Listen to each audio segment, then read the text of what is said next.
Ton ನಾನು ಬಂದಿದ್ದೀನಿ ಒಂದು ಚಿಕ್ಕ ಮಿನಿ ವ್ಲಾಗ್ ಜೊತೆಗೆ. ಸೊ ಇವತ್ತು ಗುಡ್ಡುಗೆ ಒಂದು ಚಿಕ್ಕ ಸರ್ಪ್ರೈಸ್ ಕೊಡ್ತಾ ಇದ್ದೀವಿ. ಹಾಗೆ ಹಾಲು ಮತ್ತು ಬಿಸ್ಕಿಟ್ ಕೂಡ ತರಬೇಕಿತ್ತು ಅಂತ ಹೇಳಿ ನಾನು ಹೋಗಿದ್ದೆ.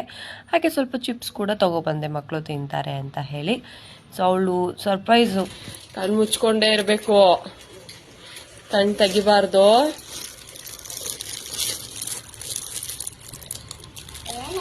ತೆಗಿಬಾರ್ದು.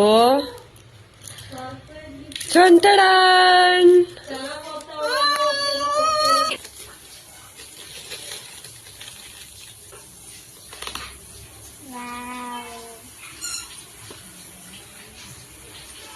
ಲೈಟ್ ಎಲ್ಲ ಬರುತ್ತೆ ನೋಡಿ, ಇದು ಲೈಟ್ ಬರುತ್ತೆ ಇದರಲ್ಲಿ.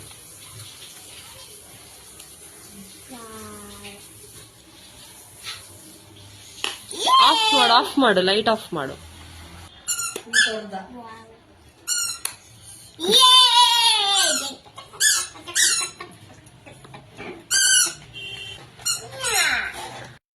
ಗುಡ್ಡುಗಂತೂ ತುಂಬ ಖುಷಿ ಆಯಿತು. ಆ್ಯಂಡ್ ನಿಮ್ಮ ಚೈಲ್ಡ್ಹುಡಲ್ಲಿ ಬೆಸ್ಟ್ ಸರ್ಪ್ರೈಸ್ ಗಿಫ್ಟ್ ಯಾವುದು ಅಂತ ಹೇಳಿ ನನಗೆ ಕಮೆಂಟ್ ಮಾಡಿ. ನೆಕ್ಸ್ಟ್ ಬ್ಲಾಗಲ್ಲಿ ಸಿಗ್ತೀನಿ. ಟಿಲ್ ದೆನ್ ಟೇಕ್ ಕೇರ್, ಬಾಯ್.